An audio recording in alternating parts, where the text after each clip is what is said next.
SMU needs to get moving in the 2027 class. Plus, can the Mustangs actually lock down Julian Caldwell?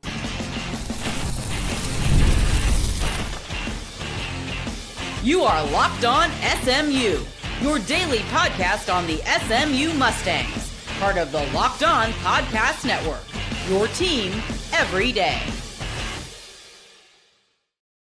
Welcome to this bonus edition of Locked On SMU here on the Locked On Podcast Network. Appreciate you guys tapping in with me this evening. I'm Grayson Singleton, and we talked about this in the main episode earlier today. So if you have not seen it, go ahead and check out that main episode. And by the way, while you're at it, subscribe to the channel as well. But Julian Caldwell, four-star wide receiver in the 2027 class from Argyle, Texas, a guy who caught over 90 balls for over 1,700 yards in his junior season, en route to being a second-team Max Preps Junior All-American, has included SMU in his Final Five. That Final Five also includes Texas Tech, Texas, Oregon, and Notre Dame. Now, we went through the official visit slate for Caldwell in the main episode. He is slated for an official visit to SMU on May the 1st, but the question is, can they actually land a blue chip prospect like this? And if they don't, where do they turn from here? So we clearly know that a guy like Julian Caldwell at a position like wide receiver is going to command a lot of dollars. And all of the schools, including SMU, that are involved in this Final Five can certainly satisfy the financial requirement for a guy like Julian Caldwell. But for SMU, this would be one of its higher prized gets pretty much ever, as the Mustangs are coming off of their best ever recruiting class in the class of 2026. However, I did tap in with a friend of mine in the recruiting industry, and I asked him point blank, what do you think Julian Caldwell does? And his answer to me was pretty blunt and said Texas Tech. Now, this is not all about Cody Campbell's money here when it comes to Texas Tech. Julian Caldwell does like Texas Tech, don't get me wrong. But then there are other reasons other than the dollars and cents. But at least from what a trusted friend of mine in the industry has told me, he says Texas Tech. Now, it is not the worst thing in the world. It's not a doomsday scenario for SMU at wide receiver if they don't get Julian Caldwell. It would be okay. But the Mustangs do have some ground to make up if they are going to upset the apple cart and get Julian Caldwell. So just to update and get more clarification, as I got some earlier today, that is where it looks like the Mustangs are sitting with four-star wide receiver Julian Caldwell. And even if they don't get him, you're looking at a guy like a wide receiver Trey Harrelson, who could end up in SMU's class. 6'1", 185-pounder, four-star guy, by the way, out of Tyler, Texas. So he certainly would be a nice, I don't even know if I want to call it plan B, because Trey Harrelson is pretty good. Now, he hasn't put up the eye-popping numbers that Julian Caldwell has, but he is still a very, very good player. So we'll talk about him here in just a second. But the fact that the Mustangs are even in a Final Five for a guy like Julian Caldwell is pretty damn special. That's pretty good. And it shows you that SMU what they did in 2026 wasn't a blip, right? It wasn't a one-off and then the Mustangs are going to go back to having the 80th and 90th ranked classes with a bunch of guys that are overlooked, and we're going to be like, who cares?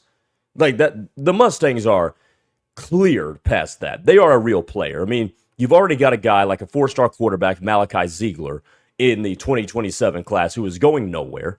Amari Vickerson, the other three-star in the class, three-star defensive tackle. So the Mustangs have staying power when it comes to blue chip recruitments. Now, are they going to win a majority of them? Probably not. But you're a finalist for Julian Caldwell.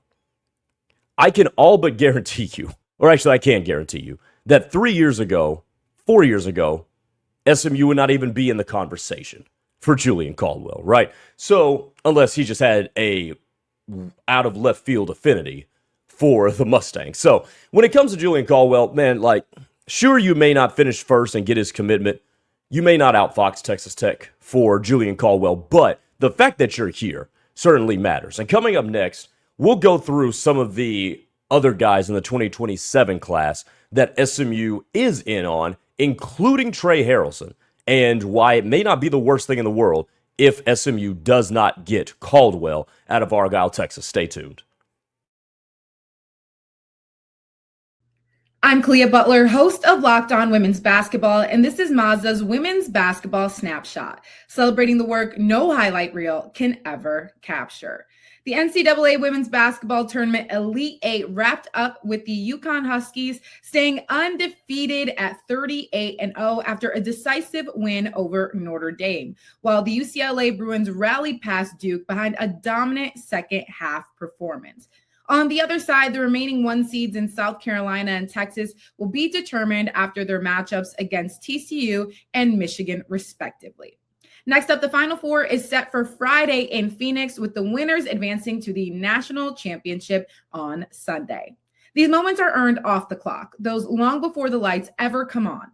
The sweat, the fakes, the doubt, the scrapes, and coming back for more every time. Mazda puts that same drive into every detail. Wins define the moment, putting in the work, that defines you. There's more to a Mazda because there's more to you. The tournament is here, one of the best times of the year. Brackets, buzzer beaters, and upsets. It's nonstop action from tip to the final countdown. And right now, FanDuel is giving new customers a way to stay in on the action all tournament long.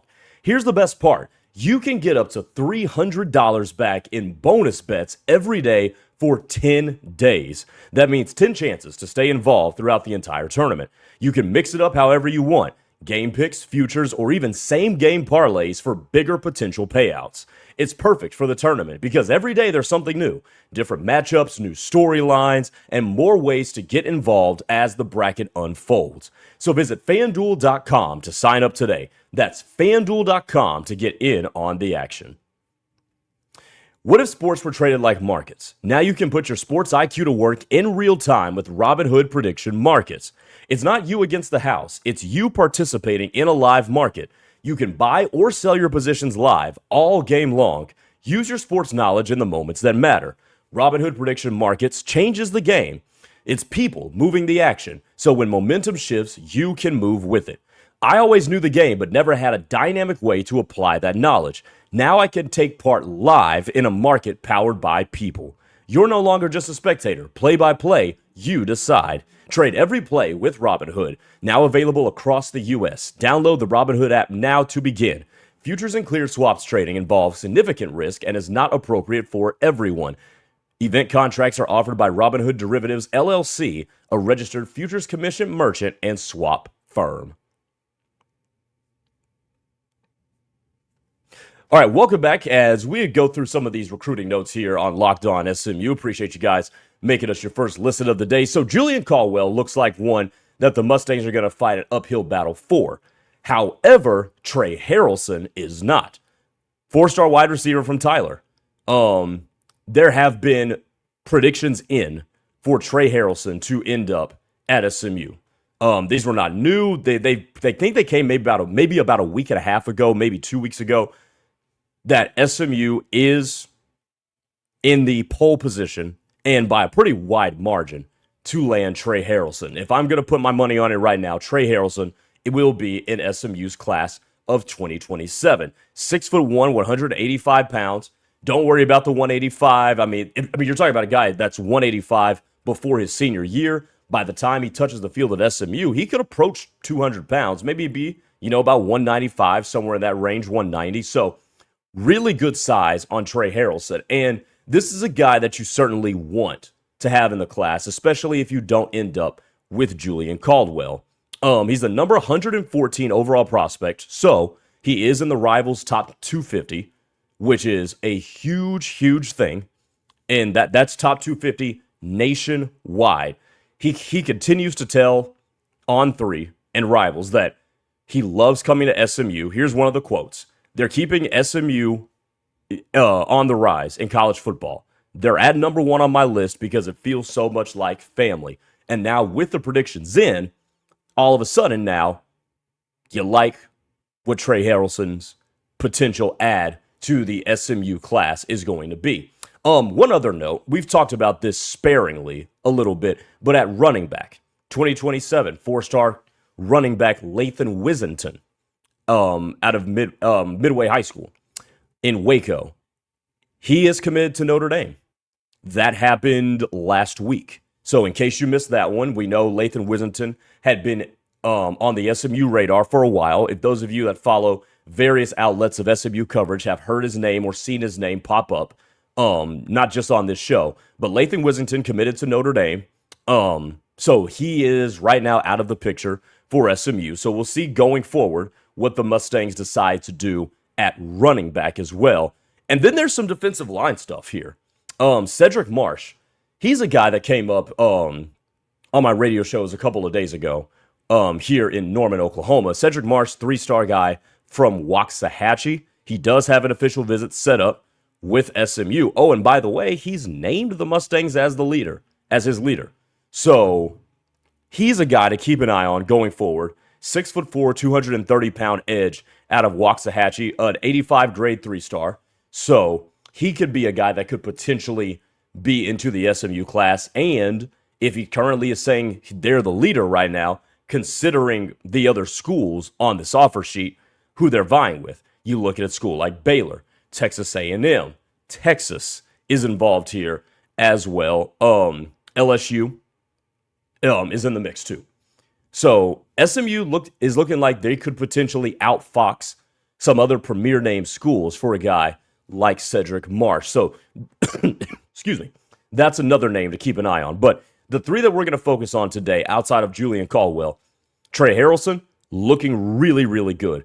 Lathan Whisenton, not going to happen unless something unforeseen occurs between him and Notre Dame. And then you've got Cedric Marsh, who looks like this could be a guy that is going to end up in SMU's class in 2027.